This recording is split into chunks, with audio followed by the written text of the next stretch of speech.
এটা খুব চমৎকার উদাহরণ, ভালো করে শুনেন। আল্লাহ বলছে যে তোমাদের হাতে কামাই করার কারণে বিপর্যয় এসেছে। ফারাক্কার ও পার্শ্বে, ফারাক্কা ব্রিজ যখন করা হয়েছে, দুই পার্শ্বে 20 কিলোমিটার করে পাথর দিয়ে বাঁধা হয়েছে। কেন? যাতে করে যেন নদী কেটে না যায়, ব্রিজ যেন পড়ে না যায়, এই কারণে দুই দিকে 20 কিলোমিটার করে বাঁধা আছে। আর ওই এলাকার মানুষ কি করেছে জানেন? ওই নদী বাঁধা পাথরগুলো গ্রামের মানুষ তখন নিয়ে যায় বাড়িতে। যখন মাঠের দিকে আসে ট্রাকে, রাত্রে ট্রেক্টরে করে, ট্রলিতে করে নিয়ে যায় পাথরগুলো। সরকারি পাথর, কেউ কিছু বলে না। নিয়ে যেতে যেতে তাদের বাড়ির ভিটা বানালো। আর তাদের বাড়ির এক একটা গ্রামে প্রত্যেকটা বাড়িতে কমপক্ষে 3 ট্রেক্টরের কম নাই যে তার বাড়িতে নদীর পাথর নাই। এইভাবে নদীর পাথরকে উঠিয়ে এনে বাড়ির ভিটা বানিয়েছে।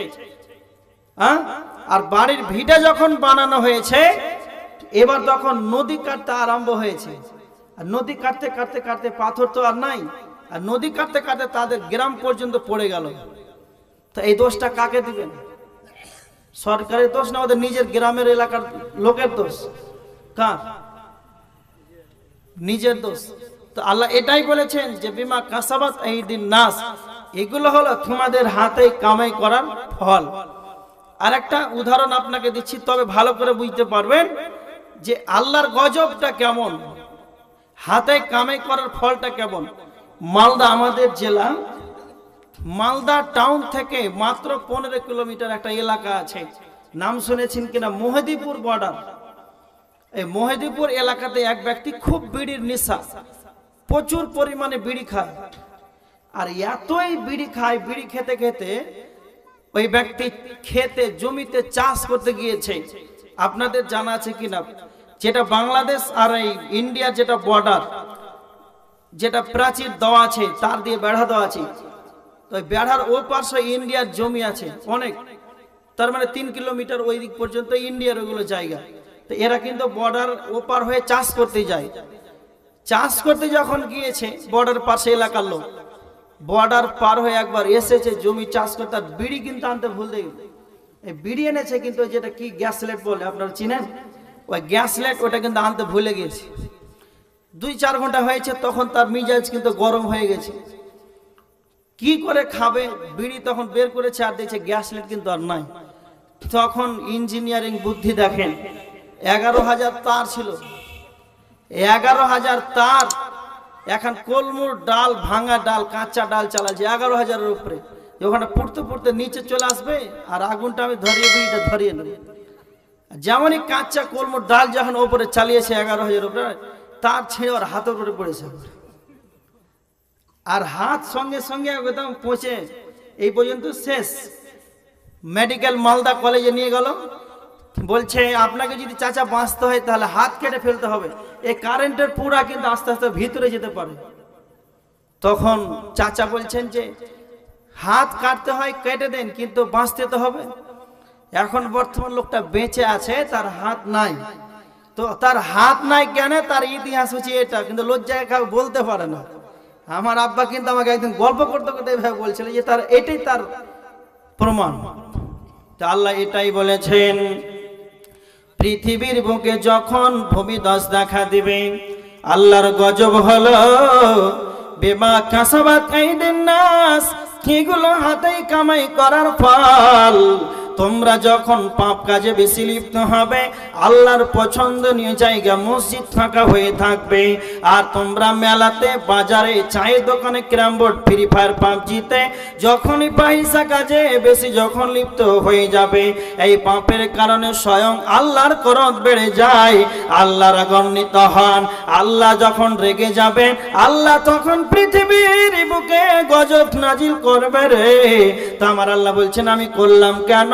এগুলো তোমাদের হাতে কামাই করার ফল।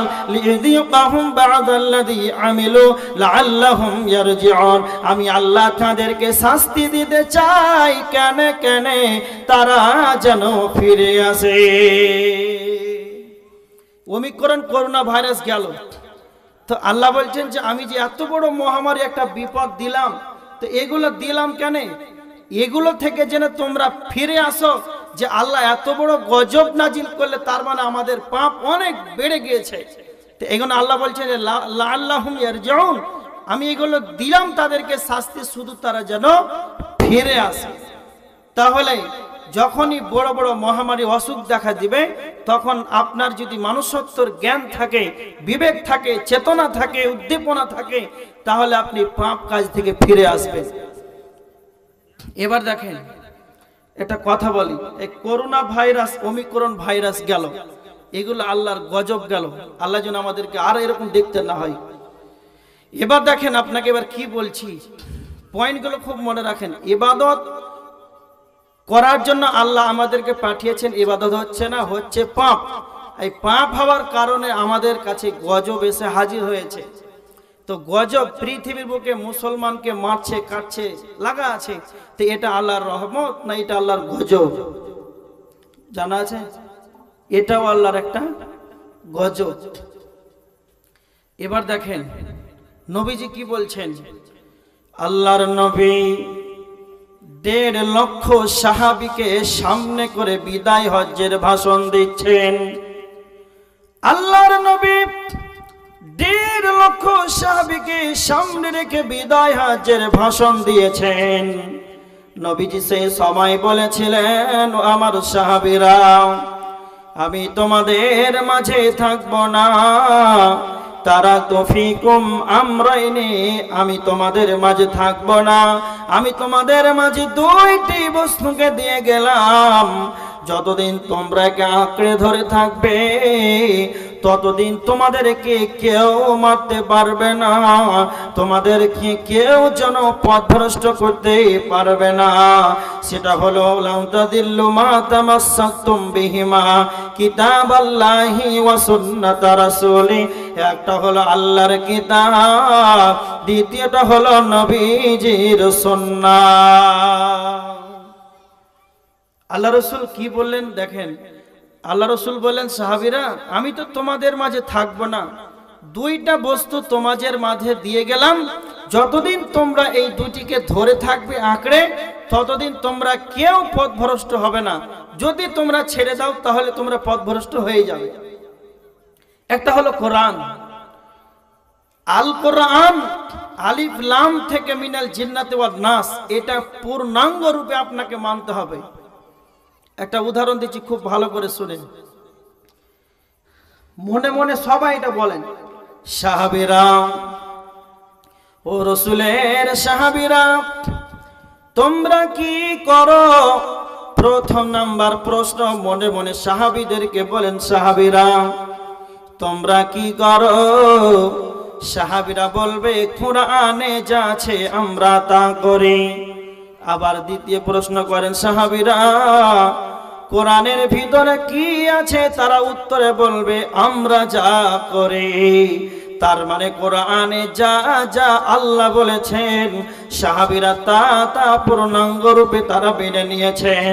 তারা যা করেছে কোরআনে তা আছে, কোরআনে যা আছে সাহাবীরা তা মেনে নিয়েছে। এই কারণে তাদের সমাজের ভিতরে শান্তি ছিল, এই কারণে তাদেরকে কেউ লাঞ্ছিত করতে পারেনি, কেউ তাদেরকে পথভ্রষ্ট করতে পারেনি। আজকে এখন যদি আপনাদের আমি এখানে বলে দিই, আপনারা বলেন তো আপনারা কি করেন? তো আপনারা বলবেন, কোরআনে যা নাই আমরা তা করি। কোরআনে কি আছে না তো আমরা যা করি না। আপনার জীবনটা কোরআনের সঙ্গে মিলাতে পারবেন? গোটা রাষ্ট্র ভারতবর্ষকে বাদ দিচ্ছি, সারা ভারতবর্ষ বলি না, আপনাদের গ্রামটাকে বলছে। আপনাদের গ্রাম যদি না হয়, আপনার পারিবারিক জীবনের, আপনার সংসারে 5টা মানুষ আছে, এই 5টা মানুষ কি আপনারা ইসলামটাকে পূর্ণাঙ্গ মানতে পেরেছেন? 5টা মানুষকে সদস্যকে বাদ দেন, আপনি নিজেই আপনার চেহারা চরিত্র একবার নিজে মিলিয়ে দেখেন যে আমি কি কমপ্লিটলি ইসলামটাকে মানতে পেরেছি। যদি আমি ইসলামকে পূর্ণাঙ্গ যদি মানতে পারি, তাহলে রসুলের সুন্নাতটাকে আবার কিভাবে জবাই করে। দেখেন, আল্লাহর কোরআন আমাদের সঙ্গে মিলছে না, মিলছে না, মিলছে না, মিলছে, আমাদের কাজের সঙ্গে মিলে না। আল্লাহ রসুল দ্বিতীয় নাম্বার বলেন আমার সুন্নাত। এই আমার সুন্নাত যতদিন তোমরা আঁকড়ে ধরে থাকবে পথভ্রষ্ট হবে না। তাহলে আমরা সুন্নাতটা কত মানছি, আমি একটা একটা করে উদাহরণ দিচ্ছি আর আগে বাড়ছি। দেখেন আজকে আমরা সুন্নাতটাকে কয়জন ছাড়ছি। আমরা সব চাইতে দামি উম্মত আর লাঞ্ছিত অবহেলিত কেন? দেখেন একটা মানুষ মুসলমানের ছেলে, মুসলমানের বাচ্চা যখন নাপিত ঘরে গেল, নাপিতের কাছে গিয়ে তার রসুলের সুন্নাত দাড়িটাকে জবাই করে দিল, পায়ের নিচে পড়ে গেল। সারাদিন নবীজির সুন্নাতের উপরে মুসলিম নাপিত সারাদিন খোঁচাখুচি করলো। খোঁচাখুচি করার পর ওইটাকে আবার সন্ধ্যার সময় ঝাড়ু দিয়ে একটা ডাস্টবিনে করে নর্দমাতে সেই ট্রেনে বাজারে ফেলে চলে এলাম। যখনই নবীজির সুন্নাত থেকে ঝাড়ু দিয়ে যখন ডাস্টবিনে করে বস্তায় ভরে যখন ট্রেনে নর্দমায় যখন ফেলে দিল, মুসলমান হোক কিংবা অমুসলিম হোক, সেই ট্রেনে নবীজির সুন্নাত সেই দাড়ির উপরে মানুষ দাঁড়িয়ে দাঁড়িয়ে পেশাব করে। তুমি কতটুকু নবীজিকে ভালোবাসো, তুমি কতটুকু নবীজির সুন্নাতকে মানো? নবীজির সুন্নাত কি তুমি কেটে জবাই করলে? একজনকে পা দিয়ে খোঁচার সুযোগ করে দিলে, আর একজনকে তুমি পেশাব করার জন্য সুযোগ করে দিলে। ও হতভাগা মুসলমান, তুমি কতটুকু নবীর প্রেমিক, নবীকে কত ভালোবাসো? এই জন্য আমার নবীজি বলেছেন ফামান রাগিবান সুন্নতি, যে আমার সুন্নাতকে ছেড়ে দেবে ফালাইসা মিন্নি, সে আমারই যেন দলভুক্ত নাই। যে আমার সুন্নাতকে ছেড়ে দিবে সে আমার যেন দলভুক্ত নয়। তাহলে আমি যে কথাটা বললাম এটা বিশ্বাস করছেন না করেন না? যে নবীজির সুন্নাতটাকে পেশাব করতে বাধ্য করে দেয় মুসলমানেরাই। এতদূর বুঝতে পেরেছেন? হ্যাঁ না বলেন না কেন?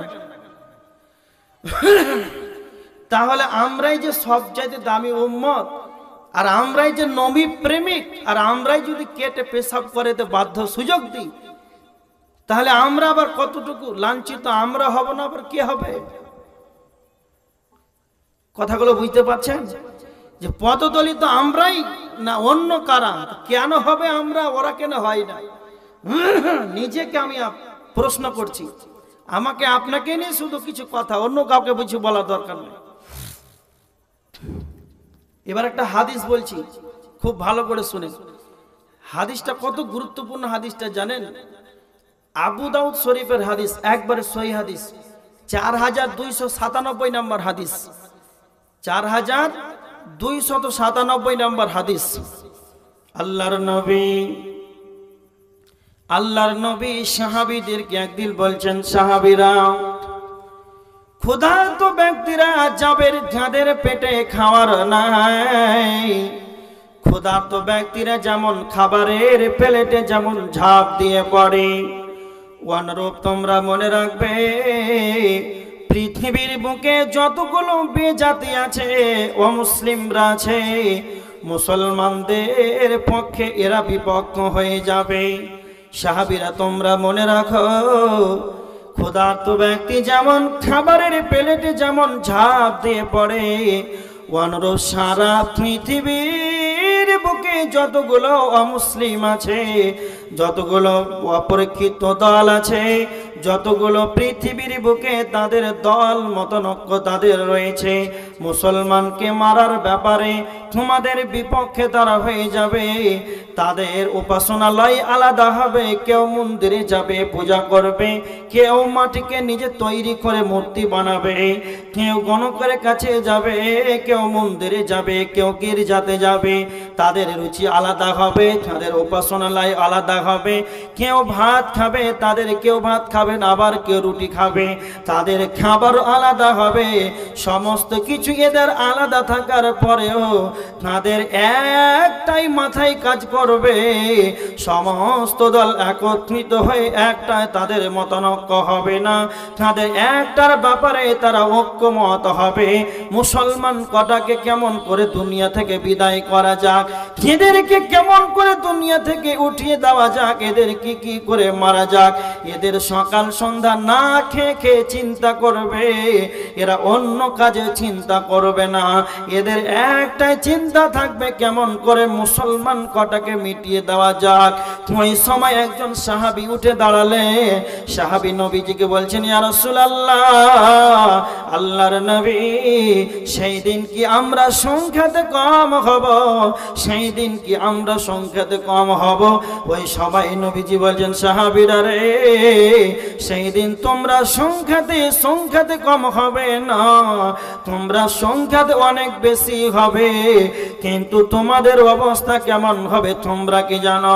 ও আমার সাহাবীরা, সেই দিন তোমরা সংখ্যাতে বেশি হবে, কিন্তু যেমন নদীর স্রোতে যেমন খের খোঁটাগুলো যেমন ভেসে চলে যায়, যখন নদীর স্রোতে যখন খের খোঁটা গাছপালা যখন ভেসে যায়, ওই ভাসমান বস্তুর যেমন শক্তি থাকে না, অনুরূপ তোমরা সংখ্যাতে অনেক হবে, কিন্তু তোমরা সেই নদীর খের খোঁটার মতন স্রোতে ভেসে যাওয়ার মতন হয়ে যাবে, ভাসমান হয়ে থাকবে, তোমাদের কোনো শক্তি থাকবে না।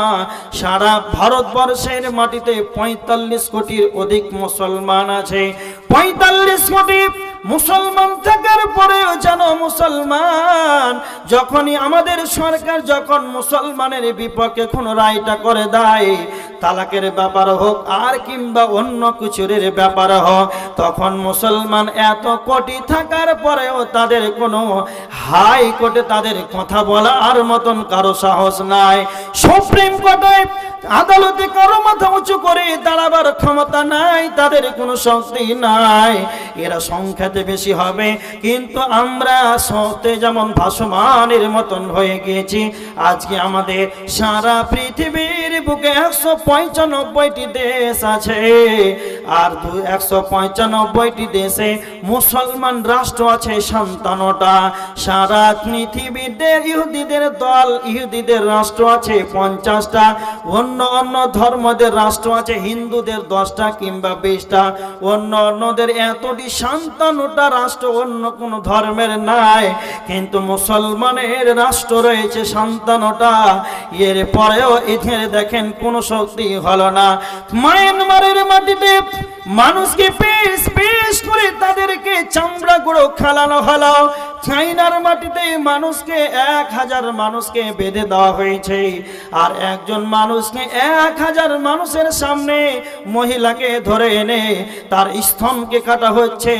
গর্ভবতী মহিলাদেরকে তাদের পেট থেকে বাচ্চাগুলোকে বের করে মহিলাদের সামনে বাচ্চাগুলোকে জবাই করা হচ্ছে। এই কি চাইনার দৃশ্য? সেই সময় কি দৃশ্য? ৫৭টি রাষ্ট্র থাকার বড় কারো ক্ষমতা হয় না। বললো মুসলিমাতুন ইখওয়া, একজন মুসলমান অপর মুসলমানের ভাই, কিন্তু একজনকে কাটা হবে, অপরজন যে দরদ পাবে এটা মুসলমান আজ পাচ্ছে না। কেন? এরা মুসলমান নাই, এরা ইমানদার নাই, এই জন্য একজন মুসলমান ভাইকে পিস করা হয়েছে। আর একজন ভাই চায়ের দোকানে খবর দেখছে, আর পেপারটা বলছে আমাদের মুসলমানকে মেরে দিল, কিন্তু এরা জিহাদের তারঙ্গা করে না, এরা জিহাদে বের হওয়ার এদের অলসতা আছে। এই কারণে এরা অনেক সংখ্যাতে রয়েছে, কিন্তু এদের কলার ধরে এদেরকে আছাড় মারা হয়েছে।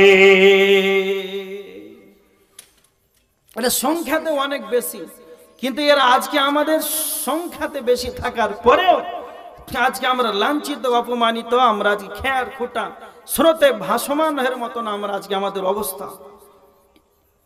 তারপরে নবীজি বলছেন, সাহাবীরা এই অবস্থা কেন? এটা তোমাদের কেন এরকম এটা অবস্থা হবে? নবীজি বলছেন, দুইটা কারণে তোমাদের এই অবস্থা হয়ে যাবে। একটা হলো হুব্বুদ দুনিয়া, অপরটি হলো ওয়াকারাহিয়াতুল মাউত, আমার উম্মতের দুনিয়ার প্রতি ভালোবাসা বেড়ে যাবে, দুনিয়াকে এরা বেশি বেশি অধিক অগ্রাধিকার দেবে এবং এরা মওতটাকে এরা ঘৃণা করবে। এরা মওতটাকে এরা ঘৃণা করবে, দুনিয়াকে এরা বেশি প্রাধান্য দিবে। মুসলমান সবচাইতে অবহেলিত, লাঞ্ছিত, পদদলিতর কারণ এরা দুনিয়াকে বেশি বেশি আঁকড়ে ধরেছে। দুনিয়া ছাড়া এরা কিছুই বুঝে না। কিন্তু এই দুনিয়াটা যে কতটুকু এটা আমরা কেউ জানি? দুনিয়ার তুলনায় কিয়ামতের একটা দিন কত বড় হবে আপনারা জানেন? কারো জানা আছে? কানা মিকদারুহু 50 আলফ সানা। একটা দিন হবে পৃথিবীর 50,000 বছরে। কিয়ামতের একটা দিন হবে। তাহলে একটা মানুষ যদি 100 বছর বাঁচে, তাহলে কিয়ামতের তুলনায় কতদিন বাঁচল? দুনিয়ার 50,000 বছরে যদি একটা কিয়ামতের দিন হয়, তাহলে 100 বছর যদি একটা মানুষ বাঁচে, তাহলে সে কতটুকু বাঁচলো হিসাব করেন তো। একটা মানুষ 3 মিনিট বাঁচে। কয় মিনিট? 3 মিনিট। এই 3 মিনিটের দুনিয়াতে মুসলমান পাগলা হয়ে আছে, একবারে মন মত্ত, তাদের মন মানসিকতা কিছুই না, শুধু দুনিয়া। আর একটা কথা বলছি দেখেন, একজন দার্শনিক বলছেন যে দুনিয়াতে কতটুকু মানুষ সময় পায়। একজন ইমাম আর একজন মুয়াজ্জিন, মুয়াজ্জিন যখন ইকামত দিয়ে দিল আল্লাহু আকবার আল্লাহু আকবার লা ইলাহা ইল্লাল্লাহ, শেষ অংশে তারপরে ইমাম সাহেব বলছেন কাতার সোজা করে নেন, পায়ে পা মিলিয়ে নেন, তারপরে কিবলামুখী হয়ে বলছে আল্লাহু আকবার। তো এই সময়টা কতটুকু? কতটুকু বলেন? সামান্য। আল্লাহ তাআলা বলছেন সূরা তাওবার 38 নম্বর আয়াতের শেষ অংশে, ইল্লা কলিল, দুনিয়াটা হচ্ছে একবারে সামান্য। সামান্য কতটুকু? আল্লাহ এক দার্শনিক যে বলছেন যে একবারে অতি অল্প, তো কতটুকু? ইমাম এবং মুয়াজ্জিনের মধ্যবর্তী এইটাই মানুষ দুনিয়া করে। কেমন করে? দার্শনিকদের মত, যখন মানুষ পৃথিবীতে যখন আসে, যখনই তার মাতৃগর্ভ থেকে যখন পৃথিবীর যখন সে ভ্রমণ করে, প্রথমেই তার কানে আজান দেওয়া হয়। আজান দেওয়া হয় আপনাদের এলাকায়? বাচ্চাদের কানে যখন আজান দেওয়া হয়, যখন তুমি পৃথিবীর বুকে এসেছিলে তোমার কানে মুয়াজ্জিন আজান দিয়েছে আল্লাহু আকবার আল্লাহু আকবার লা ইলাহা ইল্লাল্লাহ। আবার যখন পৃথিবী ছেড়ে, যখন দুনিয়া ছেড়ে যখন চলে যাবে, সেই মসজিদের সেই লাশ খাটিয়ে এনে এসে আপনাকে গোসল দিয়ে দেবে। গোসল দেওয়ার পর 4 জন্মিনে গোরস্থানে, নীরব নগরে কবরস্থানে যখন আপনাকে নিয়ে যাওয়া হবে, ইমাম সাহেব আপনাকে সামনে রেখে তখন আবার ইমাম সাহেব তাকবীর পড়ে নেবে আল্লাহু আকবার। যেদিন তুমি এসেছিলে মুয়াজ্জিন আজান দিয়েছিল, আবার যখন তুমি আবার পরকালে গমন করবে, তখন ইমাম সাহেব আল্লাহু আকবার বলে পৃথিবীর সমাপনী তোমাকে দিয়ে দেবে। তার মানে একটা মানুষ পৃথিবীতে 3 থেকে 2.5 মিনিট দুনিয়া করে, অথচ ইমাম এবং মুয়াজ্জিনের মধ্যম অংশ এটা মানুষ পৃথিবীতে কাটায়। তো আমার আল্লাহ বলছে আরাদিতুম বিল হায়াতিদ দুনিয়া মিনাল আখিরাহ ফামা মাতাউল হায়াতিদ দুনিয়া ফিল আখিরাতি ইল্লা কলিল। তোমরা কি দুনিয়া পেয়ে, তোমরা কি আখিরাতের তুলনায় দুনিয়া পেয়ে কি তোমরা রাজি হয়ে গিয়েছো? দুনিয়া পেয়ে কি তোমরা প্রতিষ্ঠিত হয়েছো? ফামা মাতাউল হায়াতিদ দুনিয়া ফিল আখিরাতি ইল্লা কলিল। পরকালের তুলনায়, পরকালের তুলনায় দুনিয়াটা হলো সামান্য কিঞ্চিৎ। পরকালের তুলনায় দুনিয়াটা হচ্ছে সামান্য কিঞ্চিৎ। আল্লাহ রাসূল বলছেন যে আমার উম্মত শুধু দুনিয়াকে নিয়ে ব্যস্ত হয়ে যাবে। আপনার নিজের ব্রেনকে বলেন তো, সকাল থেকে সন্ধ্যা, সন্ধ্যা থেকে সকাল, যেদিন থেকে আপনার হুঁশ হয়েছে, জ্ঞান হয়েছে, যেদিন থেকে আপনার বিবেক হয়েছে, 70-80 বছর জীবনটাকে কাটিয়ে দিলেন, আপনি বলেন তো কতটুকু আমাল করেছেন, কতটুকু ইসলামের জন্য সময় দিয়েছেন, কতটুকু সময় মানুষের কল্যাণের জন্য বের করেছেন?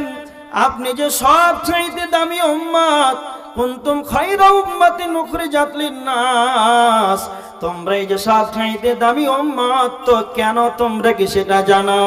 তা'মুরুনা বিল মা'রুফি ওয়া তানহাউনা আনিল মুনকারি, মানুষকে ভালো কাজের আদেশ করবে এবং মন্দ কাজ থেকে নিষেধ করবে।